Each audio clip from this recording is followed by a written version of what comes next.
Reading bells ring rapidly and reeds rustle round rivers.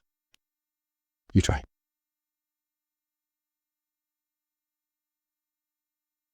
Let's try faster. Reading bells ring rapidly and reeds rustle round rivers.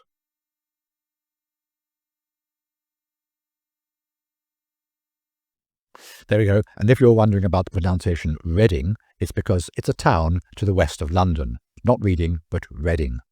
Anyway, hit that subscribe button, hit that like button, and of course make a date to join me again tomorrow for another of your favourite tongue twisters. See you then.